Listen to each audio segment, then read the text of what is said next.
महाराष्ट्राला पुरोगामी महाराष्ट्र म्हणून ओळखलं जातं आणि महाराष्ट्रामध्ये अनेक राजकारणी असे आहेत की जे आता काळी जादू, अघोरी पूजा याला जे आहे ते अशोक खरातच्या माध्यमातून बघितलं असेल की ते बळी पडलेले आहेत.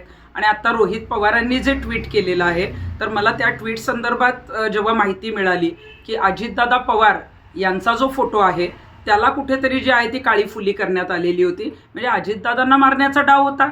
त्याच्याबरोबर त्याच्यात लिहिलेलं आहे की मग महाराष्ट्रातल्या एक बड्या नेत्याचंही त्याच्याबरोबर नाव आणि फोटो आहे ज्याच्यावर फुली आहे. मग ते कुणाचं नाव आहे? ते पवार साहेबांचं नाव आहे का? आणि मग पवार साहेब आणि अजितदादा पवार हे एकत्र येऊ नये म्हणून अशी कोणीतरी काळी जादू करत होतं का? कोणी अशा पद्धतीनं जे आहे ते अघोरी पूजा करत होतं का?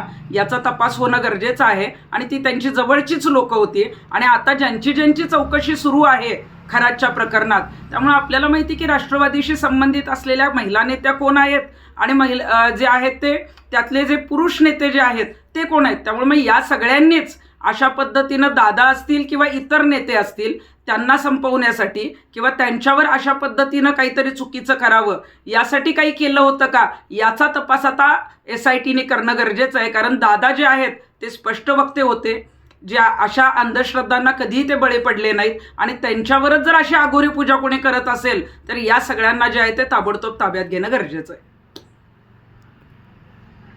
पुरोगामी महाराष्ट्र म्हणून ओळखलं जातं आणि महाराष्ट्रामध्ये अनेक राजकारणी असे आहेत की जे आता काळी जादू, अघोरी पूजा याला जे आहे ते अशोक खरातच्या माध्यमातून बघितलं असेल की ते बळी पडलेले आहेत.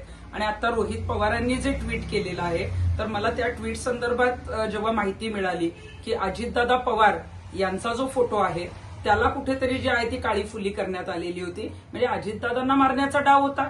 त्याच्याबरोबर त्याच्यात लिहिलेलं आहे की मग महाराष्ट्रातल्या एक बड्या नेत्याचंही त्याच्याबरोबर नाव आणि फोटो आहे ज्याच्यावर फुली आहे. मग ते कुणाचं नाव आहे? ते पवार साहेबांचं नाव आहे का? आणि मग पवार साहेब आणि अजितदादा पवार हे एकत्र येऊ नये म्हणून अशी कोणीतरी काळी जादू करत होतं का? कोणी अशा पद्धतीनं जे आहे ते अघोरी पूजा करत होतं का?